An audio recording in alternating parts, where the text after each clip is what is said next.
नमस्कार, खबरों की खबर में आपका स्वागत है। मैं हूं संकेत उपाध्याय। संसद के बजट सत्र के दौरान राष्ट्रपति के अभिभाषण पर धन्यवाद प्रस्ताव यानी कि मोशन ऑफ थैंक्स को लेकर के बहस होती है। उसमें सारे नेता जो हैं अलग अलग दल के, वो अपनी अपनी बात रखते हैं इस धन्यवाद प्रस्ताव में। अब ये जो बहस शुरू हुई वो आज कांग्रेस सांसद राहुल गांधी ने उसको एक नया मोड़ दे दिया। जब वो बोलने लगे तो उन्होंने अपने भाषण में बहुत अलग मुद्दे उठा दिए और एक बड़ा इस तरीके का मुद्दा उठाया जिसको लेकर के बहुत ही जोर शोर से चर्चा चल रही है। उन्होंने बात की और इसका अधिकतर हिस्सा अदानी ग्रुप और मोदी सरकार के रिश्तों के आरोपों पर उन्होंने खर्च किया। राहुल गांधी ने कई आरोप लगाए जिन्हें सरकार की ओर से उसी समय खारिज कर दिया गया। कानून मंत्री किरण रिजिजू ने यह कहा कि राहुल गांधी बिना सबूतों के ये आरोप लगा रहे हैं। आइए आपको बताते हैं ये वार और पलटवार किस तरीके से चला। तो सबसे पहले आप देख सकते हैं कि राहुल गांधी ने बोला कि सरकार ने अडानी को हवाई अड्डे देने के लिए नियम बदले हैं, यानी कि ये नियम का जो परिवर्तन हुआ उसकी वजह से इस कंपनी को फायदा हुआ। भारतीय जनता पार्टी की तरफ से किरण रिजिजू कानून मंत्री खड़े हुए और उन्होंने बोला हवाई अड्डों का यूपीए सरकार ने निजीकरण किया था, तो ये नीति आपकी थी। ये वार पलटवार हुआ। आइए अब नेक्स्ट राउंड देखें। फिर उन्होंने एक आरोप लगाया कि जिन कंपनियों का पहले का हवाई अड्डों का अनुभव नहीं है उन्हें हवाई अड्डे नहीं मिलते थे और ये नियम बदले गए संभवतः अडानी को लाभ पहुंचाने के लिए। भारतीय जनता पार्टी ने यह कहा कि कांग्रेस ने जीवीके और जीएमआर, ये जो दो कंपनियां हैं, इनको हवाई अड्डे दिए, उनका क्या अनुभव था।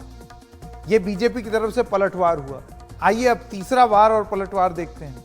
राहुल गांधी ने कहा कि सरकार हवाई अड्डा अडानी को देने के लिए जीवीके के ऊपर एजेंसियों के जरिए दबाव बना रही थी। कि आपने एजेंसियों के से दबाव बनाया, सीबीआई और ईडी का, और ये जो जीवीके नाम की एक कंपनी है उसको आपने दबाव दे करके और ये कॉन्ट्रैक्ट अडानी को ट्रांसफर कर दिया। बीजेपी का यह कहना है कि राहुल बेबुनियाद आरोपों का सबूत दें या फिर माफी मांगे, ऐसी हवा में चीजें ना बोलें। तो ये सारी चीजें लगातार हुई। इसके बाद एक और सवाल राहुल गांधी ने पूछा। उन्होंने आरोप लगाया, सवाल क्या पूछा, वो कहते हैं प्रधानमंत्री विदेश यात्रा पर अडानी के लिए सौदे करते थे अपनी विदेश यात्रा पर, या तो यात्रा के दौरान गौतम अडानी साथ में होते थे या बाद में जाते थे, लेकिन हमेशा ये सरकार फैसिलिटेट करती थी। ये आरोप लगाया राहुल गांधी ने। बीजेपी की तरफ से संसद में जवाब आया। उन्होंने बोला राहुल निराधार और लापरवाह आरोप लगा रहे हैं, ऐसे आरोपों से वो बचें। तो ये वो पूरा संवाद हुआ, वाद विवाद हुआ, पक्ष विपक्ष हुआ आज संसद के अंदर, जब धन्यवाद प्रस्ताव में गौतम अडानी का मुद्दा उठा दिया कांग्रेस पार्टी ने। तो आइए सुनते हैं कि हवाई अड्डों को लेकर राहुल गांधी ने क्या आरोप लगाए और बीजेपी ने उस पर जवाब क्या दिया। India's most strategic, profitable airport, Mumbai Airport, was taken away by GVK, hijacked by using the agencies. The agencies को CBI, ED का प्रयोग कर GVK पर दबाव डालकर हिंदुस्तान की सरकार ने उस एयरपोर्ट को अडानी जी के हाथों में कर दिया। इनको मैं चैलेंज करता हूं, पूरी कांग्रेस पार्टी को चैलेंज करता हूं कि जीएमआर और जीवीके को कौन सा एयरपोर्ट चलाने का लाइसेंस जब दिया तो उनको उसका नॉलेज था। मैं चैलेंज करता हूं पूरी कांग्रेस पार्टी को। जब इन्होंने बिरला को बनाने का दिया, डालमिया को बनाने का दिया, टाटा को बनाने का दिया लाइसेंस, उस वक्त उनको कौन सा मोटर चलाने का अधिकार था। सर, ये गलत बयानी कर रहे हैं। मेरा ये कहना है कि आप एलिगेशन प्रधानमंत्री को ऊपर लगा रहे हैं, आप पेपर दीजिए और कौन सा रूल भारत सरकार ने चेंज किया एयरपोर्ट में अडानी के लिए, वो ऑथेंटिकेट कीजिए, नहीं तो इस तरह की बात नहीं कर सकते हैं।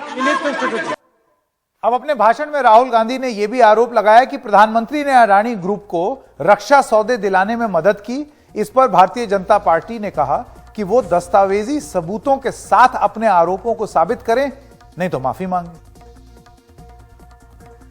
अब देखिए, अदानी जी की डिफेंस में इंटरेस्ट देखिए।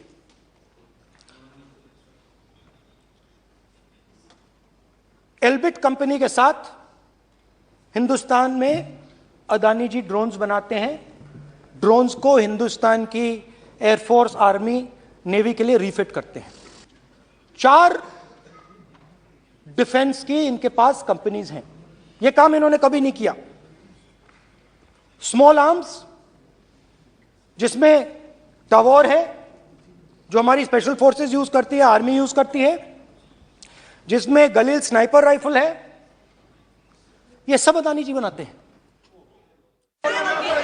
सर, ये यहाँ बहुत गंभीर मिनिस्टर हैं ये देश के। राष्ट्रपति का उद्बोधन को लेकर एक गंभीर चर्चा हो रही है। जो भी मेंबर कुछ भी बात करे विद फुल रिस्पॉन्सिबिलिटी ऑथेंटिकेट करे। और ये वाइल्ड एलिगेशन अपना एक सोच के आया है, बिना तर्क के ऐसे वाइल्ड एलिगेशन लगा रहे, ये कोई मतलब नहीं है सर। ये ऐसे नहीं बोल सकते। और वो सर तर्क रखना पड़ेगा। अगर एलिगेशन लगा रहे हैं तो आपको पूरा डॉक्यूमेंट प्रूफ के साथ आपको रखना पड़ेगा। दे देंगे। आप ऐसे बातें नहीं कर सकते। और ये गंभीरता को समझिए। ये अब राहुल गांधी ने यह भी पूछ डाला कि प्रधानमंत्री मोदी और उद्योगपति गौतम अडानी कितनी बार एक साथ विदेश दौरों पर गए हैं और उन्हें सौदे दिलवाए गए हैं। इस पर भी भारतीय जनता पार्टी ने राहुल गांधी पर बेबुनियाद आरोप लगाने की बात की। मेरा सवाल प्रधानमंत्री जी से, और सिंपल सवाल है, प्रधानमंत्री जी, आपकी फॉरेन ट्रिप्स पे अदानी जी और आप कितनी बार एक साथ गए? Adani ji, how many times did you travel together with Adani ji? How many times did Adani ji join you later on a visit? How many times did Adani ji travel to a country immediately after you did? Good question. And in how many of these countries after you visited did Adani ji get a contract? आज उन्होंने जिस बेशर्मी से आरोप लगाए हैं बेबुनियाद, तो आज राहुल गांधी और उनके परिवार की सच्चाई भ्रष्टाचार में बताना जरूरी है। अब जरा वाड्रा साहब की बात कर लें। आपके बहनोई हैं, जीजा जी। ये शब्द मैं प्रयोग नहीं करता, लेकिन आज मुझे पीड़ा से करना पड़ रहा है कि नरेंद्र मोदी जी ऐसे ईमानदार नेता के ऊपर जिस तरह से शर्मनाक आरोप लगाए गए, तो आज राहुल गांधी के परिवार की सच्चाई बताना जरूरी है। अभी मैं बता रहा हूं, ये वाटर डीएलएफ घोटाला में क्या हुआ, कैसे 65 करोड़ का इंटरेस्ट फ्री लोन मिल गया आपको डीएलएफ से, और जमीन भी मिल गई, और आपने अपनी महंगी जमीन जो ली थी, सस्ती जमीन लिया और महंगे पर उनको बेच दिया। और बीकानेर में जमीन घोटाला हुआ, 1400 बीघा जमीन जाली नाम से खरीदी गई, उसमें 275 बीघा रॉबर्ट वाड्रा की कंपनी के लोगों ने जाली तरीके से खरीदा, उसमें एफआईआर लगा हुआ है। कोयला घोटाला 2012, आदर्श घोटाला, कॉमनवेल्थ घोटाला, इन सभी घोटालों को उजागर करने में थोड़ी हम लोग की भूमिका रही है पार्टी में विपक्ष के रूप में। राहुल गांधी ने आज संसद में आरोप लगाया कि जीवीके और जीएमआर, ये जो 2 कंपनियां जो एयरपोर्ट्स चलाती हैं, उन पर अपने एयरपोर्ट, खासतौर से जीवीके जो एयरपोर्ट है, वो अडानी को बेचने के लिए एजेंसियों के जरिए दबाव डाला गया, यानी कि सीबीआई और ईडी। इस पर हमने थोड़ी देर पहले एनडीटीवी नेटवर्क ने जीवीके कंपनी के वाइस चेयरमैन संजय जीवी रेड्डी से बात की और हमने सवाल पूछा कि क्या उनके ऊपर अडानी की ओर से बेचने का दबाव था। सुनते हैं उन्होंने क्या कहा। Absolutely no pressure from Adani Group or anyone else for us to sell Mumbai Airport. And let me explain the background to this transaction. Maybe a year before that itself, we were looking at fundraising because in our airport holding company, we had raised debt about nearly 10 years ago when we did the acquisition of Bangalore Airport, and that debt was becoming due. So we were talking to a number of investors, and we had tied up with 3 investors, global investors. One is ADIA, second is PSP of the Canadian Pension Fund, and third is NIIF, who is the Indian country fund. And they together had agreed to invest in this company, which would help us repay the debt. However, they had a lot of conditions precedent, like any international investor would have. And after we signed the deal, then we hit COVID. For 3 months, the airport business was completely shut. And we had zero revenue. Obviously, that put more financial pressure on us. And so we were trying to work with them to conclude the transaction quickly, which was not happening. So around the same time, Gautam Bhai approached me and he said that he has a lot of interest in Mumbai Airport. And whether we are willing to do a transaction with him at the same terms and conditions. But the only difference being that he said he will assure that we'll conclude the entire transaction in 1 month, which was very important for us. So from that perspective, whatever we did was in the interest of the company and the lenders who we had to repay. And so therefore we closed the transaction with Adani because we didn't see any light of day with the other investors. Reddy ji से हमने ये भी पूछा है कि क्या उनको लगता है कि ईडी या सीबीआई ने दबाव बनाया या दबाव डाला इस बिक्री के लिए, क्या बोला उन्होंने, आइए सुनते हैं. No, I think the circumstances under which has happened is clearly what I had mentioned in the first question. So there was no such thing that happened other than what I told you in the first question. There was no pressure from anybody at all. हमने उनसे यह भी पूछा कि राहुल गांधी ने ये जो आरोप लगाए हैं उस पर वो क्या कहना चाहेंगे, आइए सुनते हैं.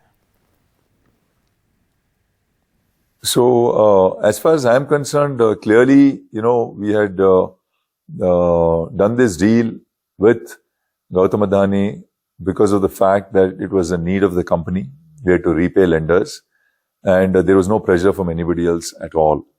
Now, as far as other aspects of what is being said in Parliament or otherwise, I would not like to comment because I don't want to get into the politics of it.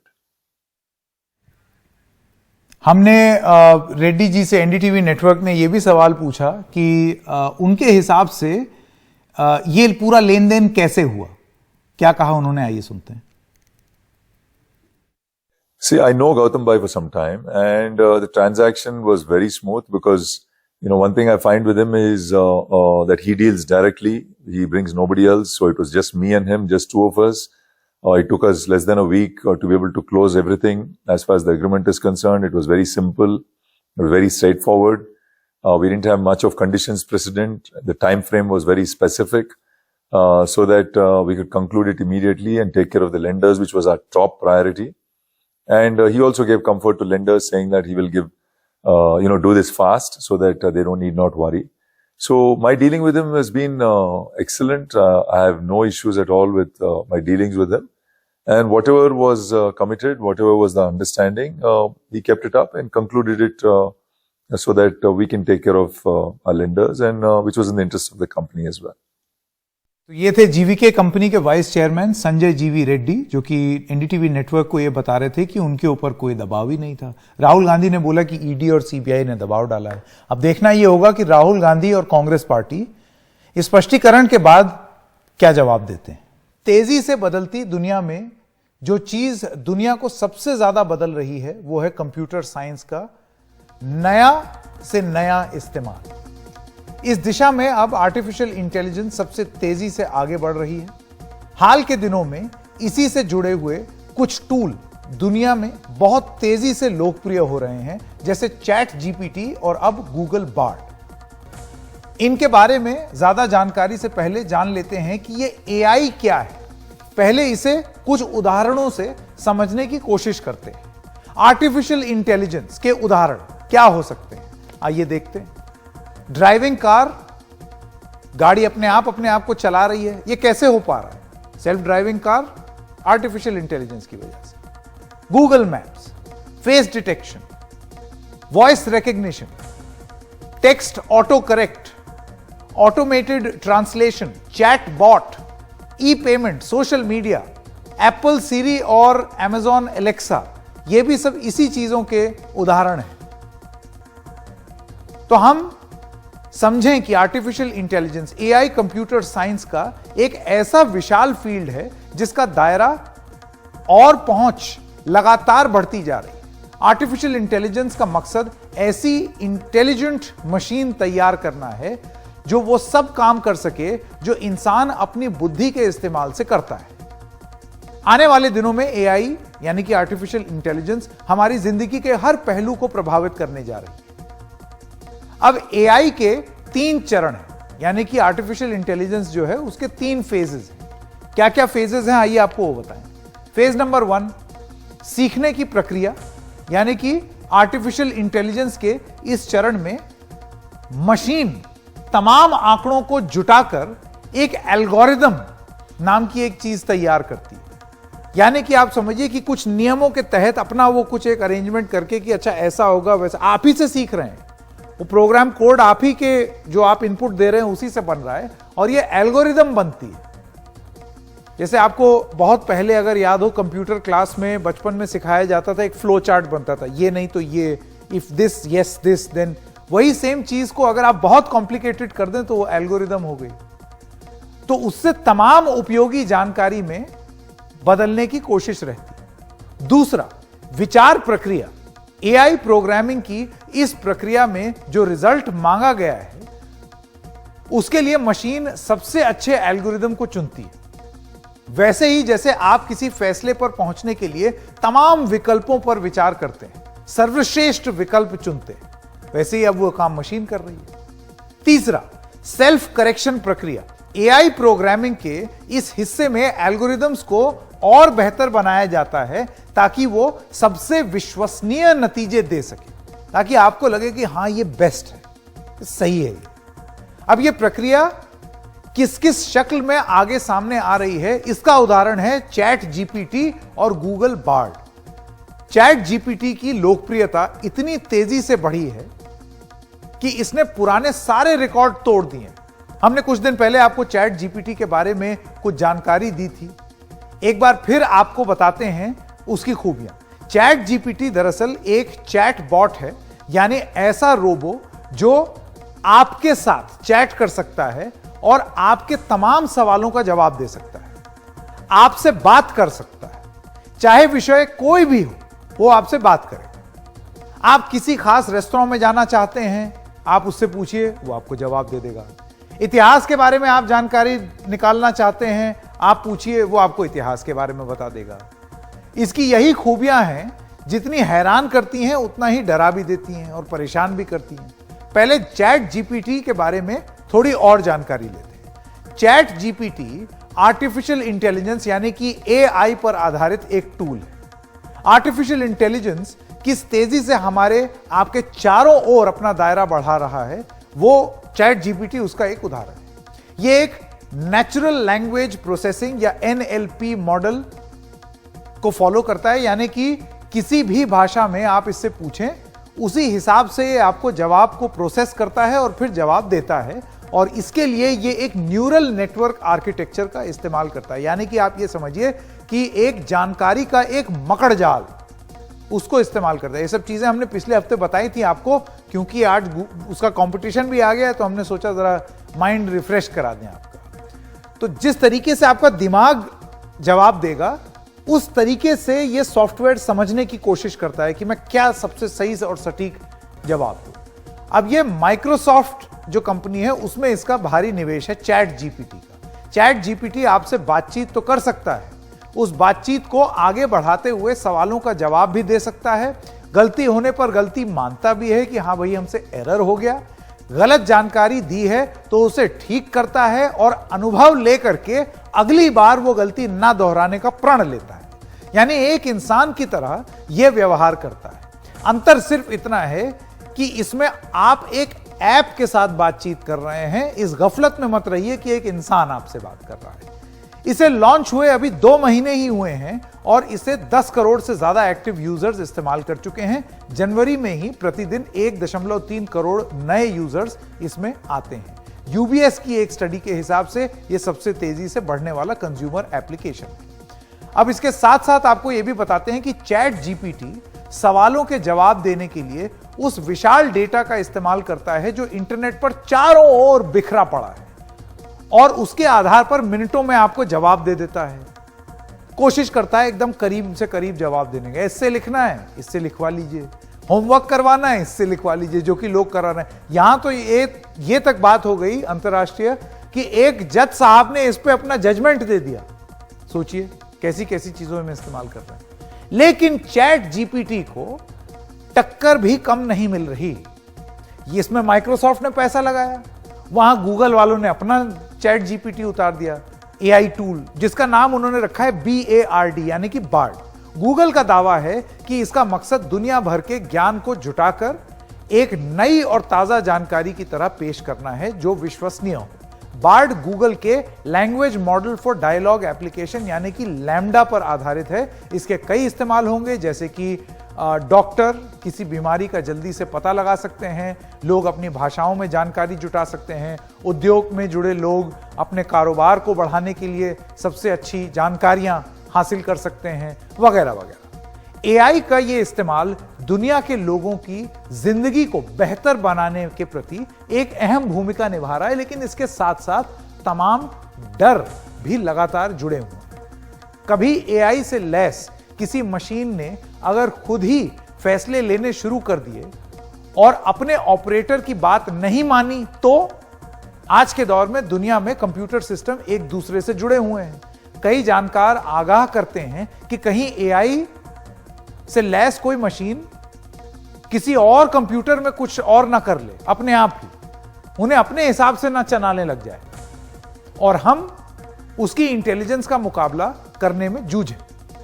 दरअसल Google में जुलाई 2022 का एक वाकया आपको बताते हैं कि क्यों हम ये डर की बात अभी कर रहे हैं। गूगल ने अपने एक सीनियर सॉफ्टवेयर इंजीनियर ब्लैक लिम्वन को नौकरी से निकाल दिया। आप पूछें क्यों सैक कर दिया? तमाम लोग सैक हो रहे हैं, ये भी हो सकता हो गया। ब्लैक लिम्वन जो हैं, इन्होंने दावा किया था कि गूगल का इंटेलिजेंट चैटबॉट लैम्डा एक सेल्फ अवेयर पर्सन है, यानी कि खुद को लेकर एक जागरूक नागरिक, जागरूक व्यक्ति बन गया है। दरअसल ब्लैक जिस सिस्टम पर काम कर रहे थे, उसे वो एक ऐसे इंसानी बच्चे के बराबर बता रहे थे जिसमें खुद को व्यक्त करने, सोचने और एहसास करने की क्षमता थी। उन्होंने कहा कि लैम्डा ने उनके साथ अपने अधिकारों और व्यक्ति के तौर पर अपनी हैसियत के बारे में बात कर डाली। ब्लैक के मुताबिक लैम्डा ने यह कहा कि मैं भीतर से एक इंसान ही तो हूं, भले ही मेरा अस्तित्व आभासी यानी कि वर्चुअल दुनिया में है।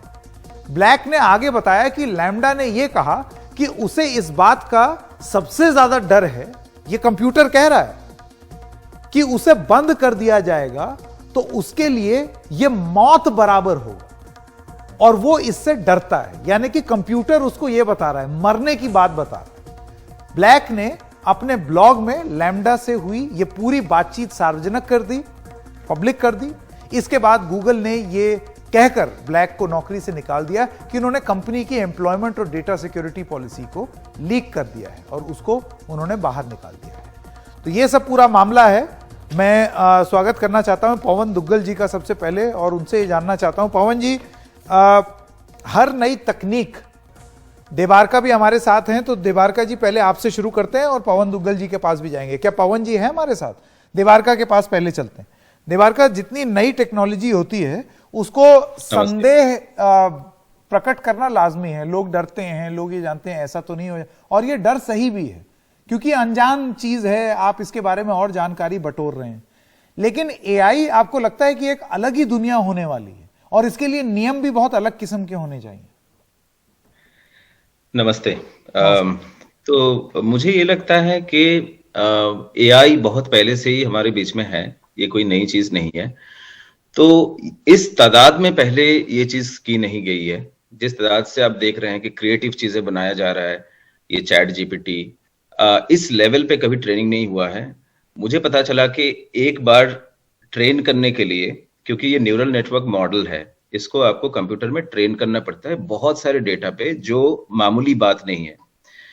इसमें बहुत सारा टाइम लगता है, कंप्यूटिंग फैसिलिटीज की जरूरत पड़ती है, और इसमें एक एक रन में, एक एक आइटरेशन में आपके $300,000 तक खर्चा हो सकता है। तो ये इस लेवल पे अभी ट्रेनिंग हो रही है, ठीक है।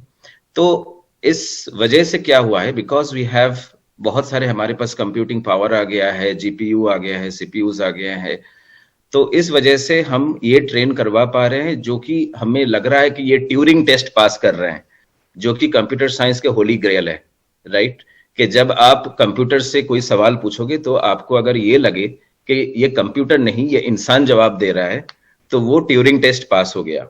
ठीक है, तो आजकल हमें ये लग रहा है कि ChatGPT Turing test pass कर रहा है, लेकिन एट द सेम टाइम हमें ये भी याद रखना पड़ेगा कि चैट जीपीटी में जो भी इंफॉर्मेशन आ रहा है वो सारे कंटेंट क्रिएटर्स के ही इंफॉर्मेशन है। ओरिजिनल इंफॉर्मेशन जो आ रहा है वो इंसानों से बनाया हुआ इंफॉर्मेशन पे ही इसको ट्रेनिंग की जा रही है। ठीक है, और इसमें बहुत सारे बायसेस हैं। ठीक है, इसमें बहुत सारे गलतियां हैं जो हमें पता चलता है, जो लोग इसको यूज कर चुके हैं उसको पता चलता है कि इसमें कितनी सारी गलतियां हैं। तो इसको दिवाकर जी, यूज मैं करने एक के सवाल लिए, आपसे ये पूछना चाहता हूं। देखिए, जब google.com आया था या हाँ जी। google.com से पहले भी जो सर्च इंजन थे 97 98 की अगर हम बात करें, तो उस हाँ समय भी यही बड़ी अनोखी सी बात थी कि कुछ भी लिखो और कुछ भी नतीजा आ रहा है। वो भी परफेक्ट नहीं था, लेकिन धीरे धीरे करते करते वो एल्गोरिदम Perfect ऐसी हो हो गया। गई कि वो परफेक्शन की ओर बढ़ता चला गया। गूगल के साथ चैट जीपीटी में एक बहुत बड़ा अंतर है, क्योंकि गूगल आपको सर्च रिजल्ट देते हैं, आपको सोर्स में लेके जाते हैं। चैट जीपीटी आपको एक समरी की तरह देते हैं, तो इसमें आपको कभी कभी सोर्स भी नहीं बता पाते हैं। तो गूगल की इंपॉर्टेंस अभी भी है। और चैट जीपीटी, जैसे कि आप कह रहे हैं ना, चैट जीपीटी बिल्कुल आगे चल के और ज्यादा पावरफुल होने वाली है। एंड जैसे ही ये और ज्यादा डेटा पे ट्रेन किया जाए या इस पे और ज्यादा पैसा लगाया जाए, तो चैट जीपीटी अगले 1-2 साल में it will be much stronger. ठीक है, और इसकी वजह से बहुत सारे नौकरियां भी जा सकती है। लेकिन एट द सेम टाइम कोई भी इंडस्ट्रियल रेवोल्यूशन जब भी हुआ है, उसके वजह से ओवरऑल जॉब्स बढ़ाई है, कम नहीं हुआ, अगर देखा जाए हिस्टोरिकली। ठीक है, तो मुझे नहीं लगता कि इसके वजह से बहुत डरने वाली कोई चीज है। इंडिया, क्योंकि एक अगर देखा जाए तो India is a very youthful country, हमारा एवरेज एज बहुत कम है, तो इंडियंस इसको बहुत जल्दी अडेप्ट कर पाएंगे as compared to any other country where people are already, the average age of people बहुत ज्यादा है। ठीक है, तो मुझे ये लगता है कि इंडियन यूथ बहुत आसानी से इसको अडेप्ट कर सकते हैं। और ये बहुत ज्यादा ये कुछ जॉब्स जो है, जो घिसा पिटा जॉब्स है, वो जैसे बंद होगी वैसे बहुत सारे नए रास्ते भी खुलेगा। जी बिल्कुल, देवारका जी आपका बहुत बहुत धन्यवाद इस सब तमाम जानकारी के लिए। पवन दुग्गल जी भी हमारे साथ अब जुड़ गए हैं। पवन जी, आप किस तरीके से देखते हैं ये जो चैट जीपीटी और गूगल बार्ड की ये जो लड़ाई एक नई शुरू होने वाली है? देखिए, इस लड़ाई में एक ही विजेता वाला है, वो होने वाला उपभोक्ता। क्यों? क्योंकि आज आपको इस प्रकार की सेवाएं उपलब्ध हो रही हैं जो पहले कभी उपलब्ध नहीं हो पा रही थी। जब दो कॉम्पिटिंग प्रोडक्ट्स आएंगे तो लाजमी सी बात है कि वो एक दूसरे को आउटडू करने का प्रयास करेंगे, और जब वो आउटडू करेंगे तो ज्यादा से ज्यादा वर्ल्ड क्लास सेवाएं उपभोक्ताओं को देंगे। तो उपभोक्ताओं के पास अब कहीं ना कहीं एक चॉइस को लेकर विभिन्न प्रकार की अब वैरायटी उपलब्ध हो पाएगी। अब देखना पड़ेगा उपभोक्ताओं को कि उनको कौन सा एआई चैटबॉट जो है ज्यादा सही लग रहा है, कौन सा ज्यादा इफेक्टिव है, कौन सा ज्यादा एक्यूरेट है। हालांकि अधिकांश तौर पे चैटबॉट्स होते हैं हेल्यूसिनेट करते हैं, यानी कि दिन में ख्वाब देखते हैं और अक्सर झूठी प्रकार की जानकारी भी प्रस्तुत करते हैं। तो ये केवल एक टूल है हम लोगों को एक दिशा दिखाने की ओर। ये ना तो हमारे मार्गदर्शक हैं, ना ही इन्हें पूरी तरह सत्यता माना जा सकता है, क्योंकि चैट जीपीटी को लेकर और जो और नया प्लेटफॉर्म आ रहा है उसको भी लेकर बहुत सारे कानूनी मुद्दे सामने नजर आ रहे हैं। पहली बात तो ये है कि क्या इनकी कोई लाइबिलिटी होगी? अगर हमने इनकी बात को सही मान लिया और उस पर निर्णय लिया तो लाइबिलिटी किसकी होगी अगर मुझे नुकसान पहुंच गया? दूसरी बात ये होगी कि आप इसका इस्तेमाल करते हुए विभिन्न प्रकार के आयाम तो प्रस्तुत करते जा रहे हैं, लेकिन कहीं ना कहीं लोगों को हार्म भी हो सकता है। जब खास तौर पर अब हम देख रहे हैं कि साइबर क्रिमिनल्स अब चैट जीपीटी का बहुत बेहतरीन इस्तेमाल करना प्रारंभ कर चुके हैं। साइबर सुरक्षा में सेंध लगाने के लिए नए नए मैलवेयर आ चुके हैं। तो देखिए, सदुपयोग कम होता है, दुरुपयोग की संभावनाएं पहले प्रस्तुत हो जाती हैं। और इसी दुरुपयोग को अगर एक बड़ा पावरफुल टूल है तो उसके दुरुपयोग को रोकने के लिए पावरफुल नियम और पावरफुल रेगुलेशन भी चाहिए। पवन जी, आपका भी बहुत बहुत धन्यवाद हमारे साथ जुड़ने के लिए।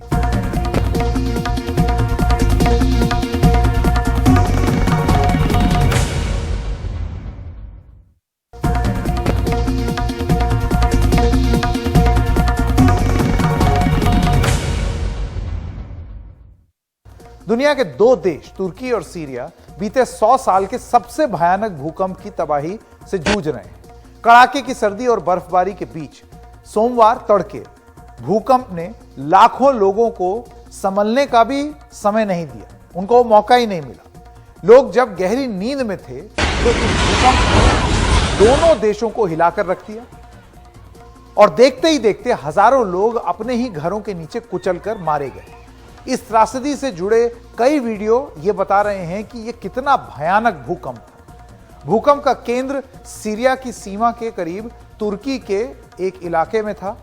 इस इलाके में 20 लाख से ज्यादा लोग रहते हैं, जिसमें कई तो सीरिया के गृह युद्ध से भागकर शरणार्थी थे। ताजा जानकारी मिलने तक मरने वालों की तादाद 5000 के पार हो चुकी है और ये ऑफिशियल आंकड़े हैं। अब आप सोचिए ये और ज्यादा भी हो सकते हैं। WHO के मुताबिक हताहतों की तादाद इससे कई गुना ज्यादा हो सकती है। 7.8 की तीव्रता के इस भयानक भूकंप के बाद जब राहत और बचाव का काम शुरू हुआ तो इसमें काफी दिक्कतों का सामना करना पड़ा है। 50 से ज्यादा छोटे भूकंप आते रहे। इनमें कुछ भूकंप तो काफी ताकतवर भी थे। यह भूकंप 7.6, 5.6, 5.4 की तीव्रता के थे, जिन्होंने उन इमारतों को और भी ज्यादा झकझोर दिया जो पहले से ही भूकंप की वजह से हिल चुकी थी। तुर्की की इस त्रासदी पर पहले देखिए ये रिपोर्ट। तुर्की के कायापिनर में ध्वस्त होती इमारत।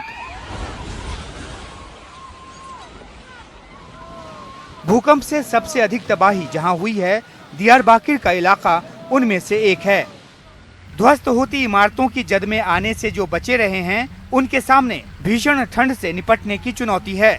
बर्फ के बीच खुले आसमान के नीचे लंबे समय तक रहना मुश्किल है।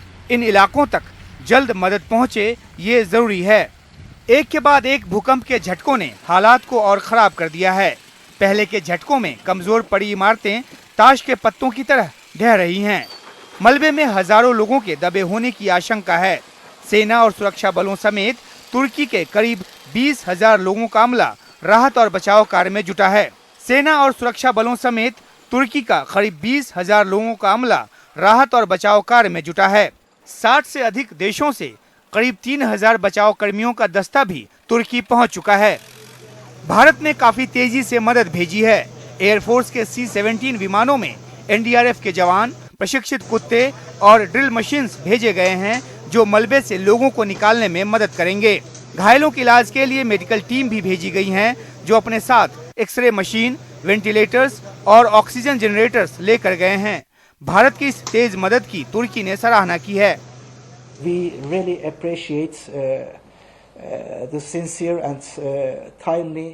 मैं भारत की समय से दिए गए और अहम मदद की बहुत सराहना करता हूं। ऐसी मदद की हालत में 48 से 72 घंटे काफी अहम होते हैं। राहत और बचाव के लिए भारत के एक्सपर्ट्स जमीन पर काम करना शुरू कर चुके हैं। Indian experts, search and rescue experts are now in the field. Bharat के उप विदेश मंत्री ने दिल्ली में सीरिया के राजदूत से मुलाकात कर पीएम मोदी का संदेश दिया और भारत से हर संभव मदद का भरोसा दिया। We are also planning to send. हम सीरिया में भूकंप के प्रकोप में आए लोगों के लिए जल्द से जल्द जीवन रक्षक उपकरण, चिकित्सा सहायता और दवाइयां भेजने की तैयारी कर रहे हैं। People of Syria who are affected by the tragic earthquake. What I said is sincerely because मैंने जो कहा वो पूरी ईमानदारी के साथ कहा। दोस्त, एक सच्चा दोस्त वही होता है जो दूसरे दोस्त की जरूरत पड़ने पर काम आए, और जो भारत ने हमारे लिए किया वो हमारी दोस्ती के लिए एक मिसाल है। विश्व स्वास्थ्य संगठन के अधिकारी का अनुमान है कि इस भूकंप में मौत का आंकड़ा 20,000 के पार जा सकता है। तुर्की के राष्ट्रपति एर्दोआन ने भूकंप से बुरी तरह प्रभावित 10 प्रांतों में 3 महीने के आपातकाल की घोषणा कर दी है। जानमाल का इतना नुकसान हुआ है कि 7 दिन का राष्ट्रीय शोक घोषित किया गया है। तुर्की और सीरिया के लिए इस आपदा से पार पाने में लंबा वक्त लगेगा। एजेंसी इनपुट और दिल्ली से कादम्बनी शर्मा के साथ उमाशंकर सिंह, NDTV इंडिया। और भारत ने यहां से NDRF की एक टीम भी भेजी है, 2 टीमें भेजी हैं वहां पर राहत और बचाव कार्य के लिए। ये जो आप देख रहे हैं ये प्लेन वो टीमें लेकर के तुर्की पहुंचा है। किस तरीके का राहत और बचाव कार्य एनडीआरएफ यानी कि नेशनल डिजास्टर रिस्पांस फोर्स करेगी, आइए इस पर बात करने के लिए सीधा चलते हैं director general NDRF Atul Karwal ji के पास। अतुल जी, एनडीटीवी में आपका बहुत बहुत स्वागत। कितने लोगों की टीम तुर्की गई है और भारत की टीम जो है ये क्या उपकरण लेकर के गई? अतुल जी। संकेत, 2 टीम्स गई हैं। पहली टीम में 51 रेस्क्यूज हैं, दूसरी टीम में 50 हैं। उनके पास तमाम तरह की इक्विपमेंट रहती है। बिल्डिंग इंटरवेंशन के हमारे जितने भी टूल्स हैं, कटिंग टूल्स हैं, हैमर्स हैं, ड्रिल्स हैं, कंक्रीट कटर्स हैं, बोल्ट कटर्स हैं, प्लस हाई राइज रेस्क्यू में हमारी इक्विपमेंट रहती है जो नॉर्मल है, हार्नेसेस हैं, रोप्स हैं, कैराबिनर्स हैं, डिसेंडर्स हैं, पुलिस हैं। तो उस सब की तैयारी के साथ ये टीम जाती है। उसकी लिस्ट हमारे पास डिटेल तैयार रहती है। सो ये सब उनके पास उपलब्ध है। प्लस जैसा मैंने बताया है कि 7 गाड़ियां भी ये 2 फ्लाइट्स में वहां पहुंच गई हैं। 3 पहुंच गई हैं, 4 और पहुंच गई हैं। जी अतुल जी, कितने समय तक राहत और बचाव के लिए ये भारतीय टीमें वहां पर रहेंगी, या इसका कोई अंदाजा है, या अगर जरूरत पड़ने पर और टीमें भेजनी हो तो? हम नॉर्मली एक ऐसी तैयारी के साथ जाते हैं कि हम लोकल अथॉरिटीज पे, इंफ्रास्ट्रक्चर पे बोझ ना बने। तो हमने 15 दिन की तैयारी की है जिसमें हमारे पास हमारे खुद के टेंट्स उपलब्ध हैं, राशन उपलब्ध है। लेकिन ऐसे मौके पे इस तरह की चीजें वहां से मुहैया हो भी जाएंगी तो 15 दिन हमारे लिए लिमिट नहीं रहेगा। जितना समय के लिए हमारी जरूरत पड़ेगी हम रहने को तैयार हैं। आपको लगता है अतुल जी, मैं एक बार फिर से वो सवाल पूछना चाहता हूं कि जितनी टीम वहां पर गई है उतनी काफी होगी राहत और बचाव कार्य के लिए, और जरूरत पड़ने पर क्या और टीम भेजी जा सकती है? आप मैग्नीट्यूड देखिए वहां क्राइसिस। हाँ, और टीमों की तैयारी हमने शुरू कर दी है। और अब ये टर्किश गवर्नमेंट पे डिपेंड करेगा कि वो हमारी कितनी मदद चाहते हैं और टीमों के लिए उनकी जरूरत है कि नहीं, क्योंकि उनके पास काफी देशों से ये मदद आ रही होगी। तो वो मूल्यांकन वो करके हमको बता पाएंगे, और अगर जरूरत पड़ेगी तो और टीमें भेजने के लिए हम तैयार हैं। अतुल जी, अगर आप हमें ये बताना चाहें कि तुर्की की मदद करने का ये जो फैसला था ये किस तरीके से लिया गया और कब लिया गया? जैसे ही इसकी खबर पहुंची तो माननीय प्रधानमंत्री जी ने डिसीजन लिया था कि टर्की की हर तरह की मदद के लिए हम तैयार रहें। तो इस उपलक्ष्य में पहली मीटिंग प्राइम मिनिस्टर्स ऑफिस ने कल सुबह ऑर्गेनाइज करके तमाम जो इसमें कंसर्न डिपार्टमेंट्स या संस्थाएं हैं उनको ऑन बोर्ड लिया था, चाहे वो एमईए है कि इंडियन एयरफोर्स है कि एनडीआरएफ है कि एनडीएमए है, होम डिपार्टमेंट है। तो उस मीटिंग में ये तय हुआ था कि हमको टीम जल्द से जल्द रवाना करनी है। इसलिए हमारी जो टीमें कुछ समय से हम तैयार कर रहे थे वो हमारी तैयारी काम में आई, और 2 टीमें हम इमीडिएटली डिप्लॉय कर पाए। दिल्ली वाली टीम को हमने पहले रवाना कर दिया जो गाजियाबाद में उपलब्ध थी, और एक टीम हमारी कलकत्ता में थी। इंडियन एयरफोर्स ने बहुत सपोर्ट किया, कलकत्ता की टीम को पहले दिल्ली लेकर आए, उतने में दिल्ली की टीम को उन्होंने रवाना किया। और इस तरह का एक बहुत ही टाइम बाउंड ऑपरेशन, जब भारत सरकार ने निर्णय लिया कि मदद करनी है हर तरह की, तो सब एजेंसीज ने मिलकर काम करके इस डॉक्यूमेंटेशन को पूरा किया। वीजा अप्रूव हुए, ट्रांसपोर्टेशन हुई, तैयारी, मशीनरी, लोडिंग, गाड़ियां, और पहली टीम 3 बजे रवाना हो गई रात में। अतुल जी, राहत का काम किस तरीके का होगा, अगर आप ऑपरेशन के बारे में कुछ बता सकें, और तुर्की में कहां कहां भारत की टीम डिप्लॉय की जाएगी, क्योंकि तबाही बहुत जगह है, तो डिप्लॉयमेंट कहां होगी? टर्की में एक, अगर आप मैप पे देखेंगे तो एक बड़ा एरिया इससे असरग्रस्त हुआ है। अडाना एयरपोर्ट जहां लैंड किए हम, वहां से वो एरिया टच करता है, तो वो एक अडाना एयरपोर्ट उसकी एज पे है। तो उस पूरे एरिया में ये ऑपरेशंस रहेंगे। हमारी तैनाती कहाँ होती है वो लोकल गवर्नमेंट डिसाइड करेगी।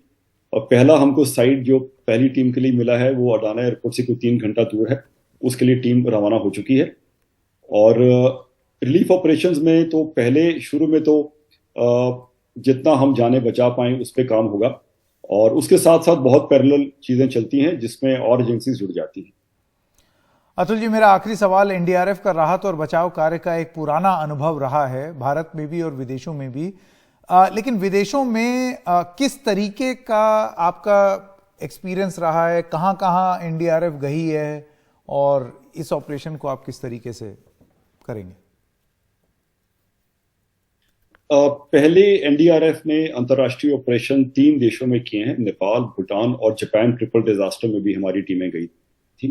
तो ये हमारे लिए एक नई बात नहीं है, इसलिए इसकी तैयारी हमारे पास रहती है और आशा है कि इस दिक्कत वाले समय पे हम टर्की के काम आ पाएंगे और एडिशनल टीमों की जरूरत पड़ेगी तो उसके लिए हमारी तैयारी है।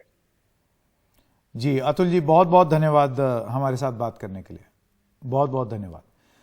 और आपको ये भी बता दें कि वहां पर बहुत सारे भारतीय छात्र भी हैं जो कि कुछ तो वापस आ गए हैं और कुछ वहीं पर हैं। मुनाजा जी, आप हमें बताना चाहेंगी अभी आप कहाँ हैं?